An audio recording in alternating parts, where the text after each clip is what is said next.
Okay, so the gross structure of the muscle is the first part we're going to do, and we'll follow that on to the ultrastructure of the muscle.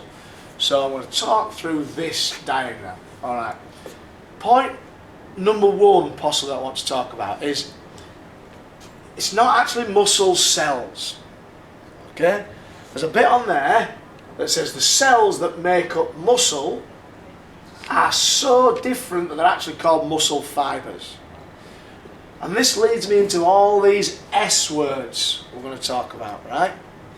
All these S words are almost the equivalent of what they would be if they were a cell, but because they're in muscles, and muscles are actually cells but fibers, they have slightly different names.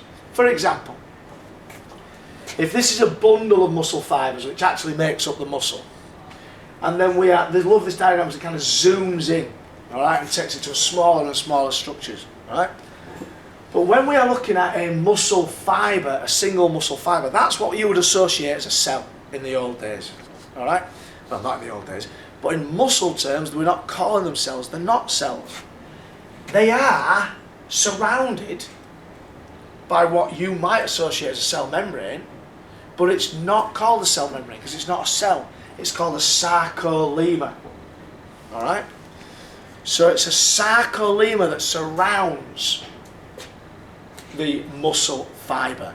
And the sarcolemma has these channels inside it called T-tubules. And the T-tubules are responsible for the movement of calcium ions. And calcium is very important in muscle contraction. If I move inside the muscle fibre, there is sarcoplasm. Now, sounds a lot like cytoplasm, but again, because we are not a cell or a muscle fibre, it's called sarcoplasm. The sarcoplasm contains many mitochondria. Why? What are we going to require? Active transport. Active transport, to a degree.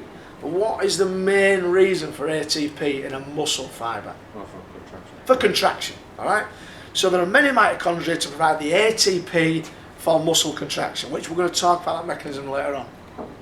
Okay? Now, there is another one called the sarcoplasmic reticulum. Sounds like endoplasmic reticulum, but because it's not a pure cell, we have to give it a slightly different name, and the sarcoplasmic reticulum is particularly responsible, and you need to be aware of this, for the movement of calcium ions. Alright, so it's twice I mentioned calcium now. The sarcoplasmic reticulum is responsible for the movement of calcium ions around the muscle fibre. Okay? Now finally, I'm zooming in, because if this is like a cell, there are these structures that make up muscle fibres called myofibrils. Alright? Now these are cell organelles. And in actual fact, the actual structure of the cell is disintegrated.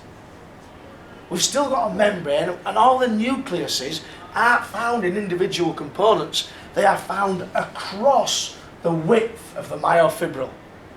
Alright? So the nucleuses are scattered around the myofibril. They're not in individual components. And the myofibril is a unit that is responsible for contraction. The myofibril is made of proteins. Alright? And there are many myofibrils packed together that make a muscle fibre. So I've almost zooming back out again. Okay? There is an organelle called a myofibril. Those many myofibrils tightly packed make up a muscle fibre. Many muscle fibres tightly packed make up a muscle. Alright? And that is my gross structure of the muscle. Is there anything I've missed out? Okay, an element of length of each muscle fibre. Alright?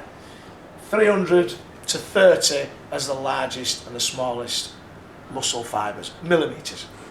Okay? So that's my gross structure.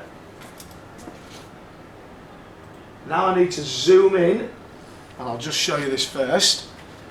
This is an optical microscope image of a muscle fibre, but it doesn't show the detail that we require now. This is an electron microscope image of a muscle fibre, and it begins to show these muscle fibres in detail. And on here there are five myofibrils. So these are the detailed part of the muscle fibre. Muscle fibre is made of myofibrils.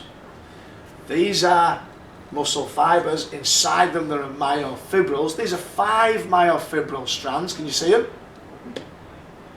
And it's showing us the next important structure we need to talk about, because myofibrils are made from these repeating units. I hope you can see there's almost 3 repeating units there, called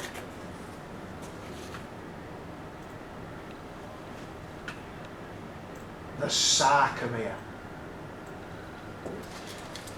So those repeating units that you find in a myofibril are called sarcomeres. And the sarcomere is the basic unit of contraction.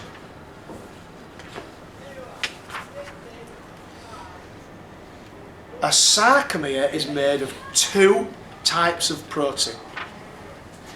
And these are represented here in this diagram.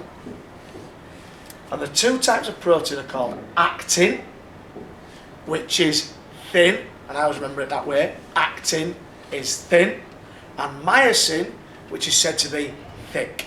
They are protein filaments, and when I say thin, I just mean they're thinner. If you look, the actin strands on here, this is the light purple, are thinner than the myosin strands that are represented as the dark purple. Alright? So just to go back again, I will cover this in more detail, but sarcomeres are the small contractile units. Many sarcomeres make up a myofibril. Many myofibrils make up a muscle fibre. Many muscle fibres make up a muscle.